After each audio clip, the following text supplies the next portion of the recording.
Impersonators are coming out of the woodwork, showing up on the late night comedy shows, poking fun at one Republican congressman, George Santos, and of course his serial lying. And as the old saying goes, well, the jokes practically write themselves. Take a look. Congressman, thank you for joining us. Thank you for having me, Stephen. It's an honor to be back on your show. This is actually your first time here. Not according to my IMDb. It says I've been a guest 5 times, and I was also your band leader, John Batiste. I'm just in town to pick up my Nobel Peace Prize. Congratulations. Yeah, perform a couple nights at Madison Square Garden. I didn't know you were playing MSG. Yes, I'll be singing all my hit songs, Piano Man, Hey Jude, Happy Birthday. You were just named to the House Committee on Science, Space, and Technology. Does that make sense to you? Well, yeah, because I was the first openly gay Jewish Republican Latino to walk on the moon. Do you have a problem with that? Well, that actor in the Jimmy Kimmel sketch is Nelson Franklin. And guess what? He joins me now. It's good to see you. I have to say, people are already talking about, who's going to play him in a movie. And your name came up time and time again. What's it like having apparently the face of one controversial congressman these days? It's been a crazy thing, Laura. Thank you for having me, by the way. I got off Twitter in early 2017, just sort of, during the early Trump presidency for my own mental health. And so I sort of missed a lot of the sort of viral tweets that were happening about me looking like this guy or whatever, but my friends and family sort of forwarded me the highlights. It's weird. It's very weird. That's the only word I can use to describe that. I mean, I can imagine what that's like, and good for you for trying to get off. And they sucked you back in. That's how Twitter works. You cannot escape it. You can't leave the family, everyone. But let's talk about your bit on Kimmel, because frankly, there's a lot of source material to choose from, and think about it. I wonder if it makes it easier for you to approach it and think about, look, I'm going to go way over the top, or I'm just going to play this straight because there's enough there. Yeah. Look, I was pretty lucky I landed with Kimmel there because they gave me such a wonderful sort of script. I had a huge amount of things to do. I was walking all around the hallways of Congress. I had so much business, and I love that because I'm too busy to think about how nervous I am to be on a late night show for the first time. But, the source for this bit was just all those crazy footage of him walking down hallways, evading reporters, and then doubling back and slipping and falling. It's like you said, you can't write this stuff. It's unbelievable. So I was just trying to sort of duplicate the sort of frantic rambling. It's like this is what he would have said if he had opened his mouth during any of those times.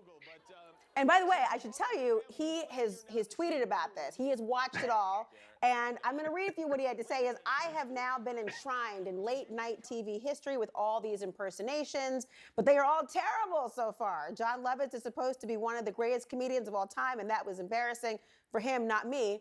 These comedians need to step their game up. Now, first of all, he didn't talk about you in that tweet, but he wants you to step your game up. That's quite a challenge given what is ahead. And for a man who's been in Veep, this feels a lot like a satire, yet it's real life.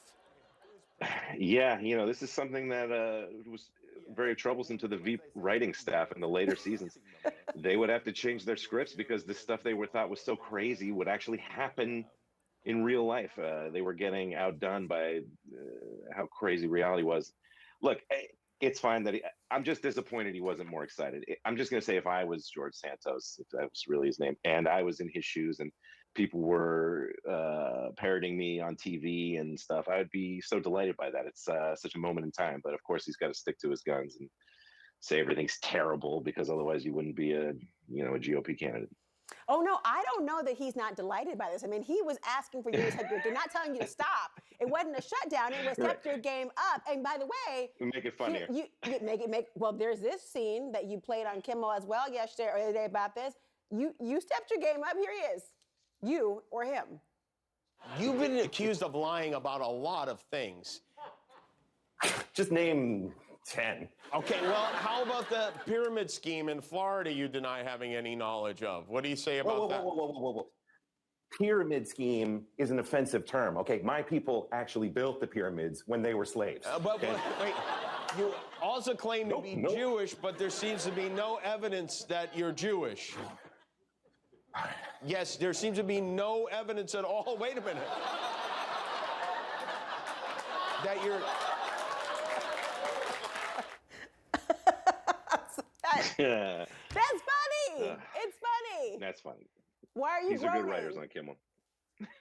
Well- I'm just looking at myself on TV. It's hard to watch sometimes. You know how it goes.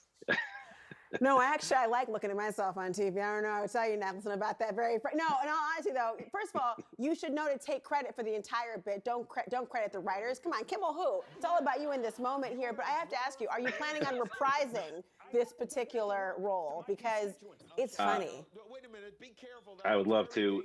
I had such a wonderful time working there with those guys. It was a really good time. I'm not sure if it's going to happen, but you know, this guy can't stop cranking out the material, so there might have to be a recurring bit there. Something tells me that there's still more to the story of all these things. I wonder, there are a number of impersonators now, even across the late night shows. I wonder if you all are in touch now and trying to outdo one another.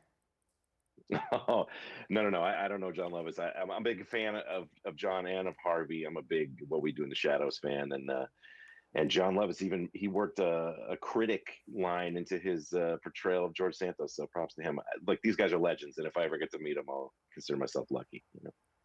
Well, I tell you, I don't think it's the end of the story, the end of the bit. There'll be more to come. It's nice to meet you. I see you're very humble, but watching you walk through the halls and even the wallet moment, I mean, I couldn't help but laugh. Thank you so much. Hey, thank you so much for having me.